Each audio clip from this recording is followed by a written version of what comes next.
How's it going, lads and lasses? This is the Irish God here, and today on Team Absolution, we're going to give you a bit of a different segment. We're going to be going over VBT04 Shadow Paladins. Should you invest in it? Should you sell the deck? Well, let's tune in and find out.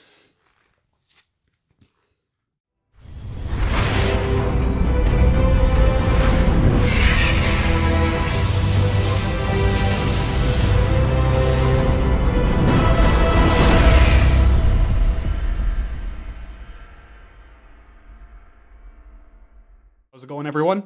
This is the Irish God back again, and today I wanted to give you a bit of a different segment. You know, Bushiroad is always releasing new support for new clans, and one that I actually decided to invest in myself in BT02 was Shadow Paladins.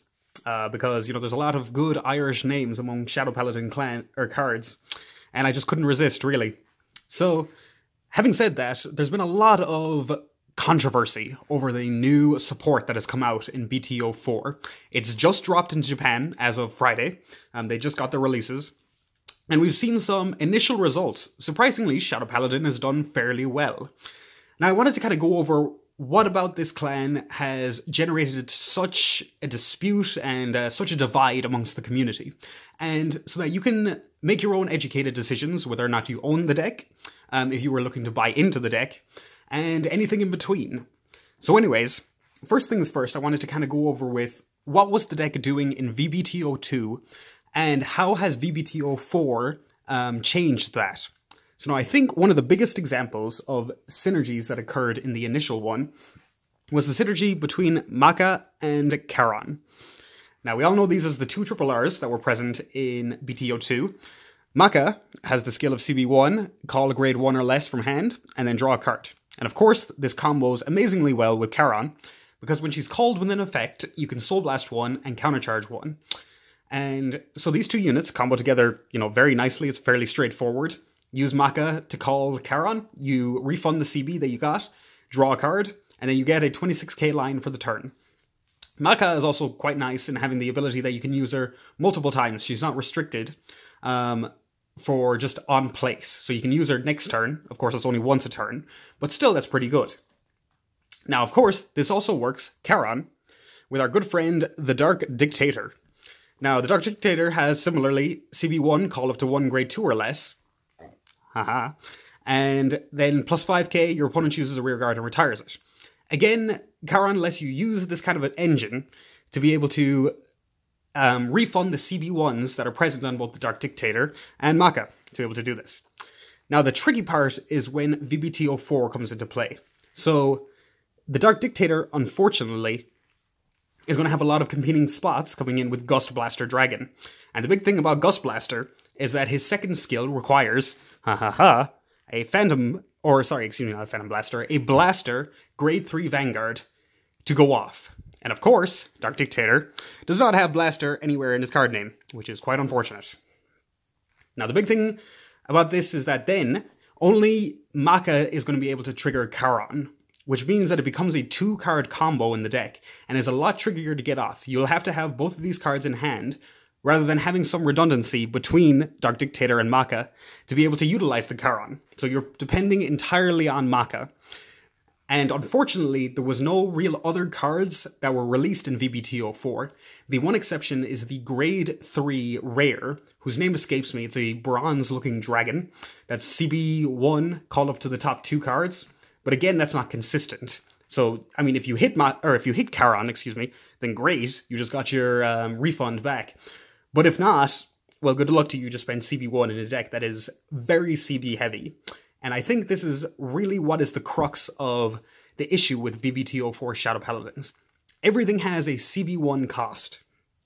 And trying to utilize that CB to the best of your ability is quite tricky. Because you have, you know, CB competition coming in from Maka.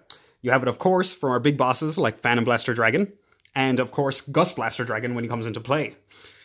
So if everything is using CB, what are you going to be trying to do? You're going to be looking for Countercharge. One of the big Countercharge outlets outside of Charon, unfortunately I don't have the card here, is Cursed Lancer. He is errata in English because, you know, good old Bushiroad is never able to print the cards correctly and has to be called over a unit, and you can Soul Blast 1 to give plus 10k, and he countercharges 1 for the turn, if you have no face-up damage. So that's our 2 kind of countercharge outlets, which are few and far between, to be honest, but is manageable between the 2 units. So if you have 2 semi-decent countercharge outlets, you can probably get by when everything in the deck is going in for CB1. So this is kind of our first big issue, is that Dark Dictator just really is struggling for the space now when you have Phantom Blaster and Gust Blaster taking the stage, which then makes Charon, unfortunately, slightly worse. And as a result, do you still run Maka when you want to be using CB as little as possible because you're looking for the big effects? Now, I think another very, very obvious one that we're going to go over here, because this is a direct synergy, nice and easy, is that we got Blackwinged Swordbreaker in her new form. And thankfully, she is a lovely 5k. And you know what works great with 5ks? Skull Witch Navin. So you rest her, and then you call out a 5k. And good old Swordbreaker, when she's called out, you can CB1 and draw a card.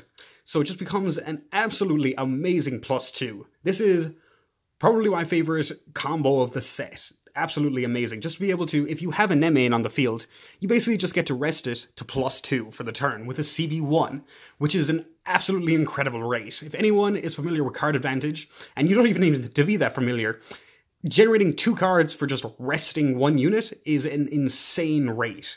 You really can't go wrong with that, especially in Standard these days, when card advantage can be few and far between when you're not in Protect clans, specifically. So this kind of really makes it clear that Nemain is going to be staying in the deck, and of course is going to be comboing great with Swordbreaker. Of course, since it's too durable, you're not going to be looking at her as 4-ofs, because as much as you'd like to have, 10 plus 5k ride targets as your grade 1s, probably not going to be the best idea in the world. Now, another big one is, of course, one of the big centerpieces of Shadow Paladins, Blaster Dark. Now, Blaster Dark is a unit that has really struggled, not even in VBTO4, but in VBTO2 onwards in the meta. Because there are clans just calling bigger and bigger fields immediately, it's getting harder and harder for Blaster Dark to use his ability. And it's really unfortunate because there was no support that was given to us to really help Blaster Dark be able to do his thing. So there's no main phase retire at grade 2 or grade 1 that he can really utilize to the best of his ability so that he can get his twin drive off. And that's kind of one of the big sells of him, is being able to just dig deep through the deck by cycling a card in hand and generating that twin drive. You can really get some good advantage. Now, of course, Blaster Dark is still a really good card, but the meta has unfortunately shifted away from him. And while he may still see some use come in VBTO4, there have been some initial lists running him at 2 copies, maybe 3 copies. It's really, really trying to fit him into a place that doesn't work too well, in my opinion. Now, could this change in the future? Of course. If things shift to a much slower meta, where there's not a lot of units being called in the early game, then Blaster Dark might be able to find a space in the deck. But right now, I really wouldn't advise it for a person to run, 2 to 3 of this card in the hopes of seeing it in the early game.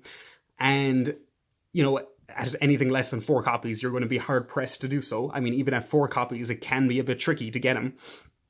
So it's going to be really hard to see Blaster Dark, unfortunately, into the future. Now, with all of that being said, what do we think about Shadow Paladins? There's been some new synergies that have been released, some anti-synergies, and where does that really leave the clan for us as players? If we want to invest, if we want to buy in, if we want to sell off, if we want to trade off, where should you be on Shadow Paladins? In my personal opinion, I think the deck is worth hanging on to if you already have it. If you have not bought Shadow Paladins before, and this is kind of goes for it in general, to be honest, is that the clan is always going to be quite expensive.